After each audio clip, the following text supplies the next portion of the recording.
Me Bare episode 19. So this one is more to do with eating and the over emphasis and over calculated shit that I do with eating. So when it comes to sort of like eating out and everything, I worked really hard this year to try and combat the way I look at food and how food is a fuel source and nothing to be enjoyed. Hence why so many of you lovely people have commented on the presentation of my food and how it looks like. Baby sick is probably up there with my top 3 of what my food has been called.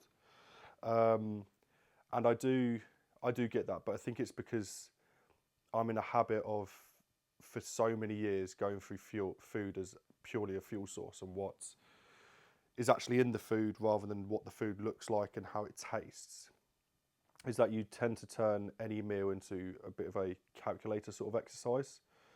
So especially when looking at food, even when I eat out still, I look at food that's particularly high in protein, particularly low in how processed it is, making sure there's some veggies on the plate, making sure that the carbohydrates on the plate aren't coming from like a deep fat fryer or things like that.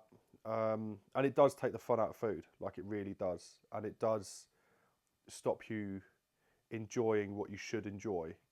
And just stop. Once again, this goes back to my previous one, is it stops you living in the moment. Like realistically, how is a pizza versus a burger really going to affect you? But at the same sense, I can't help but think that things like the burger is probably less processed. It tends to have more full cuts of meat in it. It tends to be a little bit less bloating, so you're going to stop. I mean, for me as well, like obviously with lactose, obviously pizza's going to have me not enjoy the next 24 hours of my life.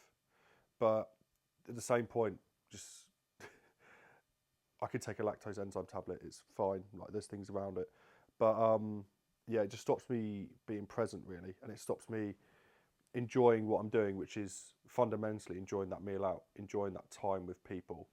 So without that, it doesn't really. Yeah, it just takes it. What I'm trying to say here is, I know I've probably gone on a bit of a tangent here. What I'm trying to say is, stop looking at, just enjoy the times, enjoy the meals out, enjoy being on holiday. Stop looking at what your protein goal is, what your carbohydrate goal is, how many fats is in that meal, because it doesn't, whether you're on holiday for a week, 2 weeks, or even a month, or even just a date night with your significant other, that meal isn't going to set you back. That meal isn't going to stop you hitting your goals. That meal isn't going to inhibit you. Like, if any, 9 times out of 10, the meal that you have, especially if you go into the gym the next day, if you really want to microanalyze it that much, is going to fuel you for that workout, so you'll probably perform better in that next workout anyway. Not saying you'll burn off the extra 500 to 1,000 calories you may have in that meal, but you're going to get something from it. So, provided as long as you're not doing it 3 times a week, it's not really going to hurt yourself, and it's not going to inhibit where your goals are. So just fuck it, enjoy the meal, enjoy the holiday, and you can always work it off.